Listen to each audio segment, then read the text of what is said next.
فصل خبر ما ولا المشبہتین بلیس هو المسند بعد دخولہما.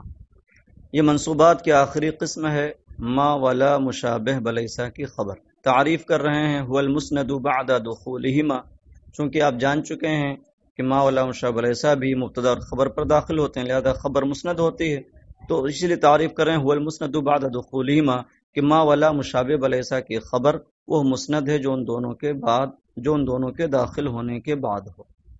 تو یہ دو حرف ہیں ما ولا، اور ان کو ما ولا مشابہ بلیسا کہا جاتا ہے اس لیے کہ یہ دونوں نفی کا معنی دینے میں اور عمل کرنے میں لیسا کی طرح ہیں، کہ لیسا بھی نفی کا معنی دیتا ہے اور لیسا کا اسم مرفوع خبر منصوب ہوتی ہے، وہی عمل یہ بھی کرتے ہیں، اس لیے انہیں مشابہ بلیسا کہا جاتا ہے.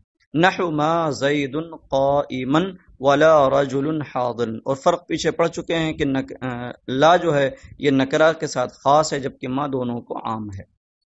اب کہتے ہیں وَإِنْ وَقَعَ الْخَبَرُ بَعْدَ إِلَّا نَحْوُ مَا زَيْدٌ إِلَّا قَائِمٌ أَوْ تَقَدَّمَ الْخَبَرُ عَلَى الْإِسْمِ نَحْوُ مَا قَائِمٌ زَيْدٌ أَوْ زِيدَتْ إِنْ بَعْدَ مَا نَحْوُ مَا إِنْ زَيْدٌ قَائِمٌ بَطَلَ الْعَمَلُ. یہ ان وقع الخبر کی جزا.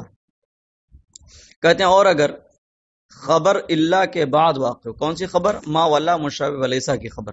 کہتے ہیں اور اگر خبر اللہ کے بعد واقع ہو جیسے ما زید الا قائم، یا خبر اسم پر مقدم ہو جیسے ما قائم زید، او زیدت ان بعد ما، یا ما کے بعد ان زائد کر دیا جائے نحو ما ان زید قائم بطل العمل، تو عمل باطل ہو جائے گا. یعنی اب ما ولا مشابہ بلیسا کا جو عمل ہے کہ اس مرفوع خبر منصوب، وہ عمل نہیں پایا جائے گا، اور یہاں پر دونوں اسم جو ہے وہ مرفوع ہو جائیں گے مبتدا ہونے کی بنیاد پر. کہتے ہیں کما رأیت فی الامثلۃ، جیسا کہ تم نے مثالوں میں دیکھا.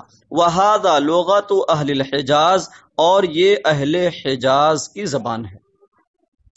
عرب میں مختلف قبائل تھے، تو کہتے ہیں جو اہل حجاز ہیں، جو حجاز کے رہنے والے ہیں، ان لوگوں کی یہ زبان ہے کہ وہ ما ولا مشابہ بلیسا کو عامل مانتے ہیں سوائے ان تین صورتوں کے. ان کے نزدیک ما ولا یہ دونوں عامل ہیں کہ ان کا اسم مرفوع اور خبر منصوب ہوتی ہے، اور قرآن مجید میں بھی اسی کے مطابق آیا ہے.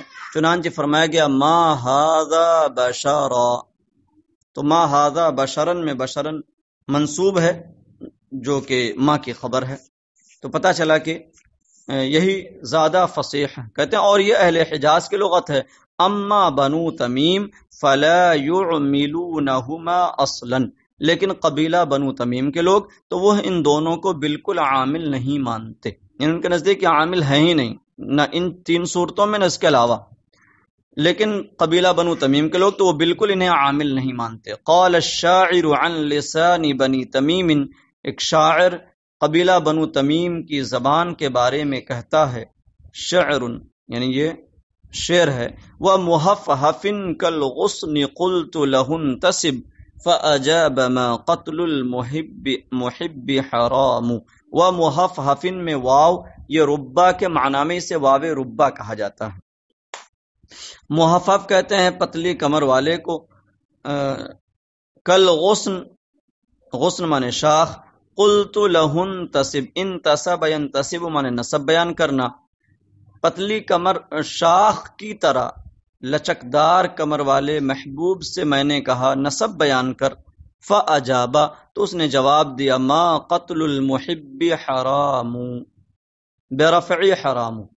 یہاں پر کہہ رہے ہیں کہ یہ شاعر نے حرام پڑھا ہے حرام کے رفع کے ساتھ، نہ کہ نسب. تو یہاں پر پوچھنے والے نے پوچھا کہ اپنا نسب بیان کر، تو اس نے جواب دیا ما قتل المحب حرام، یعنی اس نے حراموں کو رفع پڑھ کر کے جواب دیا ہے کہ میرا تعلق قبیلہ بنو تمیم سے ہے، کیونکہ ہمارے قبیلے میں ما یہ عامل نہیں ہے.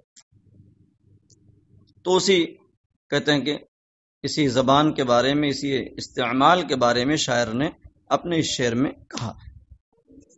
تو یہ منصوبات کی بحث مکمل ہوگی. السلام علیکم ورحمۃ اللہ.